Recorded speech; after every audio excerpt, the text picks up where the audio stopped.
আমরা এবারে একটু স্টুডিওর বাইরে যাই, যেখানে যাব সেটা হচ্ছে নওগাঁয় আমাদের সহকর্মী শফিক ছোটন রয়েছেন। সবসময় আমাদেরকে কোনো না কোনো ইতিবাচক কিছু আমাদের জন্য রাখে, দেখি আজকে কি রেখেছে আমাদের জন্য। শফিক, শুভ সকাল। শুভ সকাল শফিক।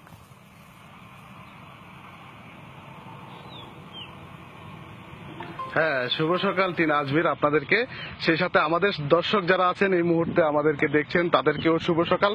আমি নওগাঁর বেশ কয়েকটি বিষয় নিয়ে, বলতে গেলে খনিজ সম্পদ যেগুলো আর কি, সেইগুলো নিয়ে কথা বলবো আজকে। জানাবো নওগাঁয় আসলে কি সম্ভাবনা আছে এবং দেশের জন্য, আমাদের পুরো দেশের অর্থনীতিতে আসলে ভূমিকা রাখার জন্য নওগাঁ কতটা প্রস্তুত হচ্ছে। আমরা এর আগেও একবার জানিয়েছি যে নওগাঁর বেশ কয়েকটা জায়গায় খনিজ সম্পদ পাওয়া গেছে, তার মধ্যে অন্যতম হচ্ছে নওগাঁ জয়পুরহাটের মধ্যবর্তী জায়গা, যেটি জামালগঞ্জে একটা বড় মজুদ আছে কয়লার, সেখানে নতুন করে গ্যাসের সন্ধান করা হচ্ছে। এছাড়া মানে কয়েকদিন আগে আসলে নওগাঁর দাজপুরে অর্থাৎ বদলগাছিতে পাওয়া গেল চুনা পাথর, যেটি বলা হচ্ছে যে দেশের সর্ববৃহৎ মজুদ এবং অনেক দামি এবং অনেক ভালো চুনা পাথর এখানে পাওয়ার সম্ভাবনা রয়েছে।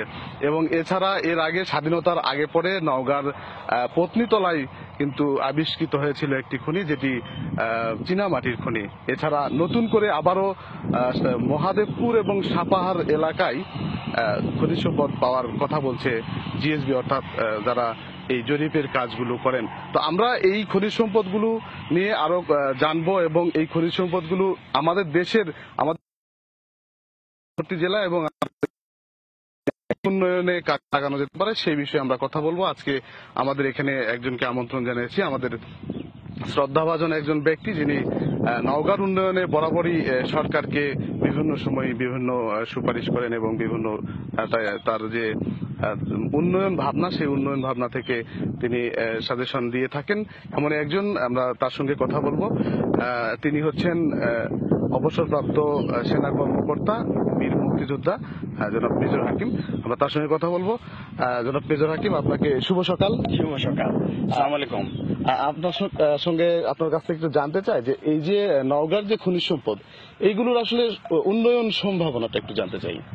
অনেক ধন্যবাদ আপনাদেরকে। আসলে নওগাঁ তো একটা অনেক বড় জেলা। নওগাঁ পার্বত্য 3 জেলার পরেই নওগাঁ এরিয়া হিসেবে নওগাঁ অনেক বড় জেলা।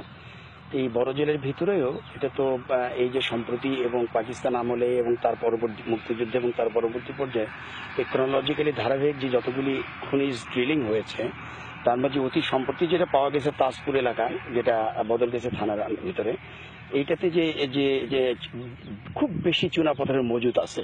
শুধু তাই নয়, এছাড়াও আমরা যেটা জানছি সেটা হলো চুনাপাথরের আশেপাশে কয়লা এবং প্রাকৃতিক গ্যাসের সম্ভাবনাও থাকে, সেটা হয়তো আছে, যেটা কাজ করছে ওনারা। এছাড়া মহাদেবপুর আর সাপাহারে যে এখানে একটা বেসিনের সন্ধান পেয়েছে সম্প্রতি, এবং সেখানে নাকি কিছু নমুনা পেয়েছে, যা হোক সেখানেও খনন কার্য চালাবে। অ্যান্ড স্বাধীনতার আগে পরে পত্নীতলা এলাকাতে চীনামাটির একটা বিশাল খনিজ আছে। তাছাড়া পাকিস্তানের সময়ে আমরা ছোটবেলায় শুনেছি জামালগঞ্জ এলাকাতে, জয়পুরহাটে জামালগঞ্জে কয়লা আছে, খুব উন্নত মানের কয়লা এবং অনেক বেশি কয়লা।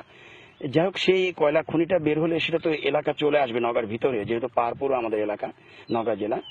যাক, এই সার্বিকভাবে সবগুলি নিয়েই আসলে আজকে একটু সামান্য কথা বলার কথা। আসলে আপনারা সবাই জানেন যে নওগাঁ জেলা হচ্ছে ধান, মাটির উপরে আছে ধান, চাউল আর সবজি, আর মাটির নিচে এই খনিগুলি। তা এখন সহজেই বোঝা যাচ্ছে যে এটা কত সমৃদ্ধ জায়গা। যদিও এই এলাকার বিভিন্ন কমিউনিকেশন বা রাস্তাঘাট, রেল তো যোগাযোগ ডাইরেক্ট নাই, সান্তানের মাধ্যমে আছে। আর আরো অন্যান্য যে যোগাযোগ ব্যবস্থা যেগুলি আছে সেগুলি তো আরো উন্নতি করতে হবে। যে জিনিসটা নিয়ে আজকে কথা বলা, এই বর্তমান সরকারের যে একটা 100টি শিল্প কেন্দ্র করার যে একটা প্রকল্প আছে, নওগাঁ তার মধ্যে একটা হতে পারে, একটা বা ততোধিক হতে পারে। কারণ যেখানে আপনার সেই সাপাহার থেকে শুরু করে নওগাঁ কাছাকাছি হয়ে, বদলগাছি হয়ে মহাদেবপুর, তারপর এদিকে জামালগঞ্জ, এই এলাকাটা পুরো একটা অনেক বড় এলাকা। তো সেই এলাকার যে খনিগুলি আছে, যদি এই খনিগুলিকে এক্সপ্লয়েট করা যায়, তাহলে এই আশেপাশে যে ইন্ডাস্ট্রি হতে পারে সেটা আসলে অনেক চিন্তার বিষয়। এবং আমি মনে করি যে যারা টেকনিক্যাল লোকজন আছে তাদের এটা নিয়ে একটু ভাবনা করা দরকার যে এই নওগাঁর এই সমৃদ্ধ, উপরে সমৃদ্ধ নিচে সমৃদ্ধ, এটাকে নিয়ে এখানে একটা ইনভেস্ট করে অনেক বড় একটা শিল্প, একটা বা ততোধিক শিল্প এলাকা করা যেতে পারে, যেটা বর্তমান সরকারের যেটা প্রোগ্রাম বা প্ল্যানের ভিতরে আছে। আমি মনে করি ব্যক্তিগতভাবে যে এই নওগাঁ এত অনেক আগে এত ডেভেলপ ছিল না। আর নওগাঁতে যে ছোট যমুনা নদী যখন সচল ছিল তখন এখানে অনেক ব্যবসা বাণিজ্য হতো, এখনো হয় না তা নয়, তবে আগের থেকে পরিমাণে অনেক কম, যেহেতু নদী শুকিয়ে গেছে আর নদীটিকে অনেক ডেভেলপ করতে হবে। আর রাস্তাঘাটও ডাইরেক্ট নাই, বগুড়া হয়ে যায়, তো বগুড়া হয়ে যায় অনেক সময় ডিফিকাল্টিজ হয়, বগুড়া না হলে না রাজশাহী হয়ে যেতে হয়, যেটা অনেক দূর হয় ঢাকা বা চিটাগাংয়ের পথে। তো সেই জন্য আমাদের এটা করতে হবে যে এই রাস্তাঘাটের ডেভেলপমেন্ট করতে হবে, রেলের ডেভেলপমেন্ট করতে হবে, এবং রেলটা আবার নওগাঁ সাফার ওই এলাকা পর্যন্ত নিয়ে যেতে হবে। আর যেখানে মেন জিনিস সেটা হচ্ছে এখানে যে লোকাল ব্যবসায়ী, বড় বড় ব্যবসায়ী আছে, তারা ইনভেস্ট করতে রাজি আছে যদি সরকারের আরো অনেক সাহায্য পায়। আর বাইরের যে ইনভেস্টর আছে তাদেরকে আকৃষ্ট করতে হলে আমাদের এই হিসাবগুলি নিয়ে আসতে হবে, এবং এই হিসাবগুলি নিয়ে আসলেই দক্ষিণাঞ্চল, উত্তরাঞ্চল, মোটামুটি নওগাঁ তো উত্তর দক্ষিণাঞ্চলের মাঝামাঝি অবস্থিত, এখানে যদি ডেভেলপ করা যায় আমার মনে হয় দেশের জন্য অনেক উপকার হবে এবং অনেক উন্নতি হবে। জনাব হাকিম, আপনাকে শুভ সকাল আরো একবার। ধন্যবাদ আমাদের সঙ্গে যুক্ত হওয়ার জন্য। নাজমির, শুনছিলেন যে নওগাঁ একটি উন্নয়নশীল একটা জেলা, যেখানে একটা হাবস হতে পারে, অর্থাৎ একটা ক্ষেত্র হতে পারে দক্ষিণাঞ্চল এবং উত্তরাঞ্চলের একটি মধ্যবর্তী জায়গা। তিনি যেটি বলছিলেন যে সরকারের যে পরিকল্পনা 100টি শিল্প জোন করার, নওগাঁই একাধিক হতে পারে, একটি হতে পারে। এই ছিল আজকের উপস্থাপনা। আবারও একবার শুভ সকাল, ফিরে যাচ্ছি স্টুডিওতে। আপনাকে অসংখ্য ধন্যবাদ জানাচ্ছি শফিক ছোটন। অসংখ্য ধন্যবাদ ছোটন। সবসময় ও যেটা বলে যে সবসময় ইতিবাচক কিছু ছোটন আমাদেরকে দেখায়, এবং এটা প্রচন্ড মানে একটু গর্ববোধও করলাম আজকে দেখে যে এরকম একটা জায়গা আমার রয়েছে, আমাদের দেশের অংশ রয়েছে, যেখানে সত্যি মানে এত খনিজ, এত সম্পদ লুকায়িত রয়েছে, কিংবা এত সম্পদ প্রকৃতি মাতা এখানে দিয়ে রেখেছেন। নিঃসন্দেহে বাংলাদেশ সরকার এটার দিকে স্পেশাল অ্যাটেনশন দেবেন, এটা আমরাও চাই। ছোটন, আপনাকে ধন্যবাদ, এবং বিশেষ করে আজকে ধন্যবাদ দিতে চাইবো এখানে ক্যামেরায় যিনি ছিলেন, সহকর্মী আতাউল শাহ।